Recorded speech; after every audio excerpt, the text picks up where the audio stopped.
The government. It loves you and wants to keep you safe and well. It even wants to make paying taxes, fines, and court costs easier for you. How?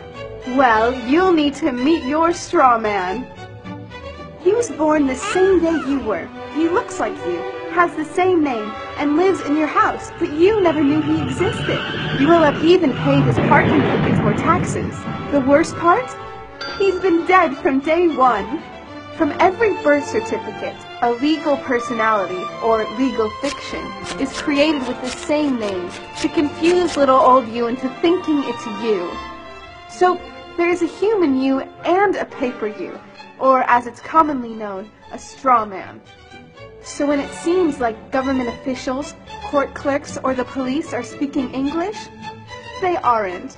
They're speaking legalese, designed to make you agree to verbal and written contracts without even knowing about it, all spun from Black's Law Dictionary.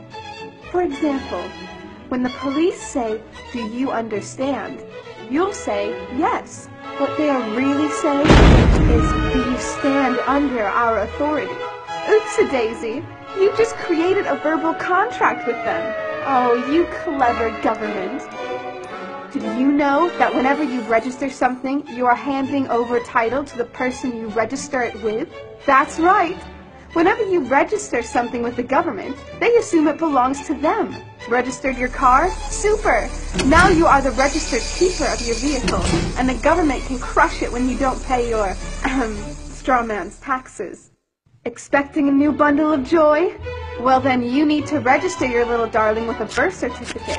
Then they can start the process all over again and create a new straw man for your little one. Isn't that great? So when Junior grows up, he'll be able to generate revenue just like you have.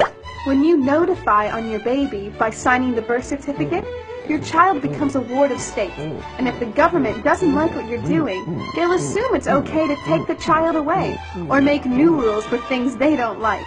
Not enough school? Smacking your child? Shouting too loudly? Then it's off to social services for the little one.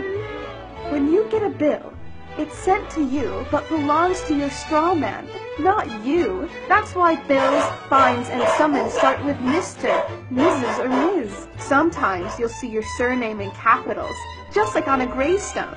That's because your straw man is dead, and just a silly piece of paper, created before you could comprehend or even consent to it.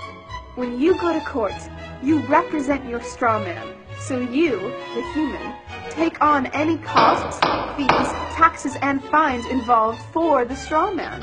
The human you doesn't even need to pay them. But you made a contract with the court by appearing on behalf of your legal personality or straw man, just like the government knew you would. Confused? Well, don't worry. The government doesn't want you to know anyway. If you knew, you'd stop paying things like council tax and parking tickets. Because when you go to court, you are representing your straw man. You are you, alive and made of flesh and blood. Your straw man, or legal personality, is a piece of paper created from your birth certificate. And you think it's you. What a silly Billy. This is a certified true copy of my live statement of birth. You can get this by applying for it at the Registrar General. They'll give it to you. And it's very interesting because this is where it all began. This is the foundation document. All identification is generated from this document. And so if the foundation document is no good, anything that's made from it is no good. That means driver's licenses, health cards, everything. Now what they did here, this is exactly what he meant when he said, soon every American will be required to register their biological property. Now your parents didn't realize what they were doing when they filled this out, and these didn't exist before 1933. Birth records were recorded in scripture. And these only came into being in 1933 when they hatched this plan.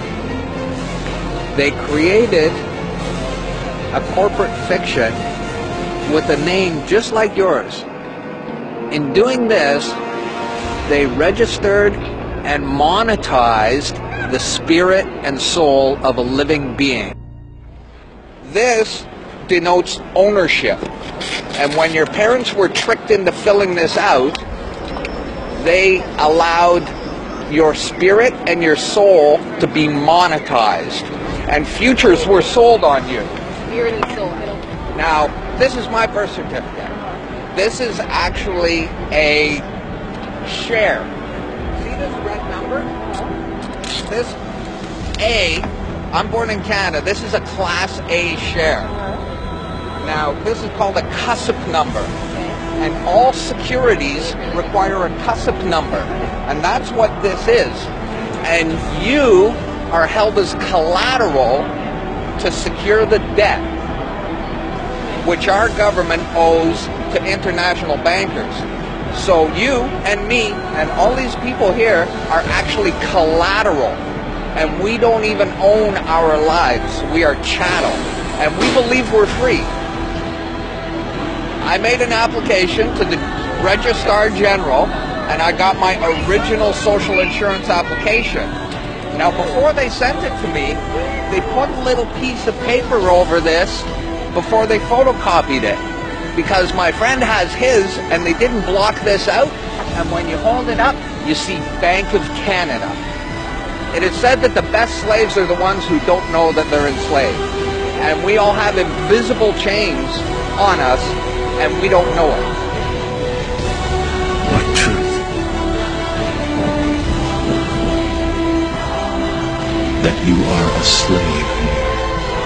Like everyone else, you were born into bondage, born into a prison that you cannot smell or taste or touch. A prison for your mind.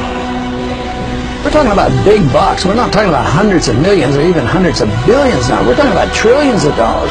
The obligation is immeasurable. Nobody can measure it. This door's wide open now. It's going to happen, whether you like it or not. Do you notice that they have the same amount of ink on them?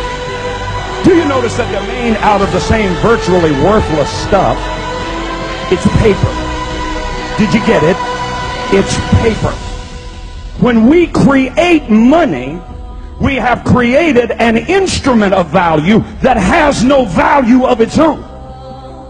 And it's just as expensive or inexpensive to print the 20 as it is to print the 1. In January of 1913, in December of 1913, he signed the Federal Reserve Act, bringing the Federal Reserve System into place in America, and did what Thomas Jefferson said must never happen. He took the control of the money away from the people by taking it away from the Congress and gave it to a group of private individuals who have to pay taxes